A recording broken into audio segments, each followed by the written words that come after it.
আসসালামু আলাইকুম। আজকে আমি আপনাদের দেখাবো বেঁচে যাওয়া ভাত বা অতিরিক্ত ভাত দিয়ে কিভাবে একটা রেসিপি তৈরি করা হয়। আর এমনিও তো এটা বিক্রমপুরের ঐতিহ্যবাহী খাবার। আর এটাকে অনেকে চিনে, অনেকে চেনেন। এটাকে আমরা বুয়া বলি। তো অনেক দেশে এই খাবারটা প্রচলন আছে, আবার অনেক দেশে নাই। তো এটা সাধারণত মুসুরির ডাল আর আলু দিয়ে রান্না করা হয়। আদা রসুন দেওয়া হয় না, কিন্তু আমার কাছে আদা ছিল না, তাই আমি আদা রসুন দিয়েছি।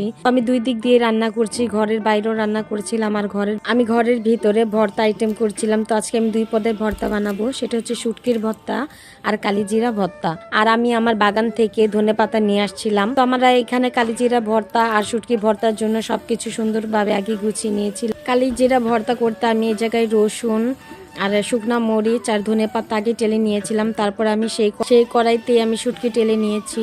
তো একটা জিনিস খেয়াল করলে দেখতে পারবেন, আমি কালিজিরা ভর্তাতে কোনো পেঁয়াজি দিইনি, কারণ আমার পেঁয়াজ দিতে মনেই ছিল না।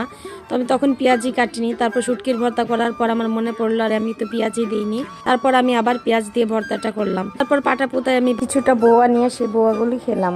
আর পাটায় মাখা ভাত এত যে মজা, যারা না খায় তারা কখনো বুঝবেন।